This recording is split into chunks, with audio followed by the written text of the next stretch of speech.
मी पुन्हा येईल याची मी ग्वाही देतो। पुढील 2.5 वर्षात काय होईल हे सांगता येत नाही। अब्दुल सत्तार यांच्याकडनं मंत्री होण्याचे संकेत। सत्तारांचे मित्रच आता त्यांना पाकिस्तान म्हणू लागलेत। कल्याण काळेंचा रावसाहेब दानवेंना प्रत्यक्ष टोला। सत्तारांच्या कार्यकर्त्यांनी माझं काम केलं, पण अब्दुल सत्तारांनी महायुतीचंच काम केलं असं विधान काळे यांनी केलं। शेतकरी नेते जगजीत डल्लेवालांच्या याचिकेवर सुनावणी। जगजीत सिंग डल्लेवालांच्या याचिकेवर उद्या सुनावणी। उपोषणकर्ते शेतकरी नेते डल्लेवालांवर सध्या रुग्णालयामध्ये उपचार सुरू। ठाकरेंचे राजन साळवी भाजपमध्ये जाणार असल्याची सूत्रांची माहिती। लोकशाही मराठीला खात्रीलायक सूत्रांची माहिती। शिर्डीमध्ये 12 जानेवारीला होणाऱ्या भारतीय जनता पक्षाच्या अधिवेशनामध्ये ते जाहीर प्रवेश करणार। पुणे जिल्ह्याचे पालकमंत्री अजित पवारच होतील। दत्तात्रय भरणे यांचं पुण्याच्या पालकमंत्री पदासंदर्भात मोठं वक्तव्य। देवदर्शनानं नवीन वर्षाची सुरुवात। मंत्री गुलाबराव पाटलांनी घेतलं सप्तशृंगीचं दर्शन। सप्तशृंगी देवीचं दर्शन घेत केली नवीन वर्षाची सुरुवात। मुंबई नाशिक महामार्गाचं काम युद्धपातळीवर। पिंपळगाव बसवंत ते गोंदे काँक्रिटीकरण पूर्ण। महामार्गाचं 65% काम पूर्ण। बीडच्या मस्ताजोग गावातील ग्रामस्थांचं जलसमाधी आंदोलन मागे। पोलीस अधीक्षकांच्या मध्यस्थीनंतर आंदोलन मागे। जयंत पाटील यांच्याकडनं कार्यकर्त्यांना नवीन वर्षाच्या खास शुभेच्छा। साहेबांचा कार्यकर्ता सदैव लढणारा रडणारा नाही। निवडणुकीतलं अपयश मागे सोडून पुढे जाऊया। पदाधिकाऱ्यांना नवीन वर्षाच्या निमित्तानं खास संदेश। आरोग्यमंत्री आंबेडकर यांच्याकडनं साताऱ्यातील जिल्हा रुग्णालयाची पाहणी। स्वर्गीय क्रांतिसिंह नाना पाटील जिल्हा रुग्णालयाची करण्यात आली पाहणी। रुग्णालयामध्ये उत्तम आरोग्य सेवा देण्याचे आरोग्यमंत्र्यांचे संबंधित प्रशासनाला निर्देश। 25 जानेवारीपर्यंत मराठा आरक्षणाच्या संदर्भात तोडगा काढा। मराठा आंदोलक मनोज जरांगे पाटलांची सरकारकडे मागणी। 25 जानेवारीपर्यंत आम्ही काहीच बोलणार नाही, मात्र 25 तारखेनंतर सोडणार नसल्याचं मराठा आंदोलक जरांगे पाटलांचं वक्तव्य। मंदिर मशिदींचा वापर राजकीय फायद्यासाठी अजिबात मान्य नाही। आरएसएसच्या मुखपत्रातून मोहन भागवतांच्या वक्तव्याचं समर्थन। मोहन भागवतांच्या वक्तव्याचं पांचजन्यमधून समर्थन।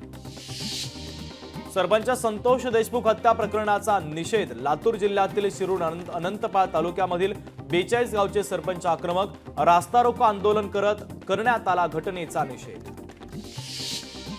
छत्रपती संभाजीनगरमध्ये क्रीडा विभागामध्ये 21 कोटींचा घोटाळा। प्रकरणातील मुख्य आरोपी हर्षकुमार क्षीरसागरला दिल्लीमध्ये ठोकण्यात आल्या बेड्या। आर्थिक गुन्हे शाखेकडून हर्षकुमार अटकेत। वाशिमच्या मालेगाव तालुक्यातील रिधोरा राजुरा खैरखेडा रस्ता दुरुस्तीचं काम 2 वर्षांनंतरही अपूर्ण। रस्त्याचं काम संथ गतीने सुरू असल्यानं नागरिकांसह वाहन चालकांना नाहक त्रासाला जावं लागतंय सामोरं। मुंबईतील 26/11 दहशतवादी हल्ला प्रकरणी आरोपी तहवूर राणाला भारतात आणण्याचा मार्ग मोकळा। तहवूर लवकरच त्याला भारतामध्ये आणण्याच्या हालचालीत नावे। मंत्रिपद न मिळाल्यानं मला कोकणाची सेवा करण्याची संधी। नाराजीनं राज्य चालत नसतं, मेहनतीनं राज्य चालतं। मंत्रिपद न मिळाल्याच्या नाराजीवर केसरकरांचं वक्तव्य।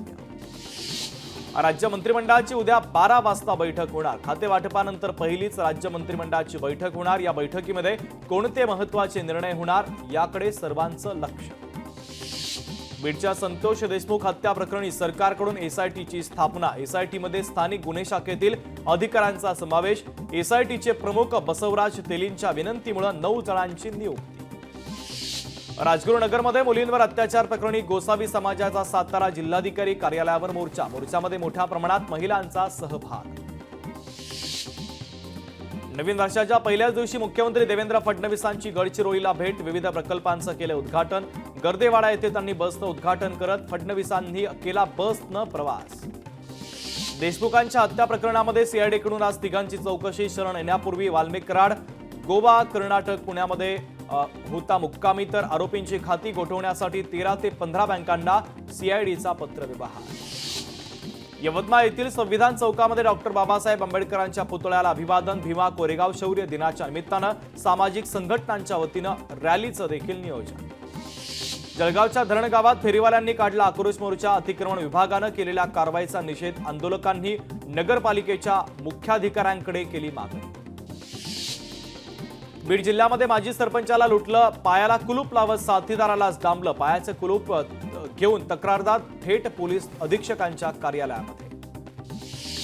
दक्षिण कोरियाचे अध्यक्ष आणखीन अडचणीमध्ये. युन सुक एओल यांना ताब्यात घेण्यासाठी वॉरंट. मार्शल लॉ प्रकरणी कोर्टानं केलं वॉरंट जारी. लोकशाही मराठी ऐका, पहा, जागरूक रहा.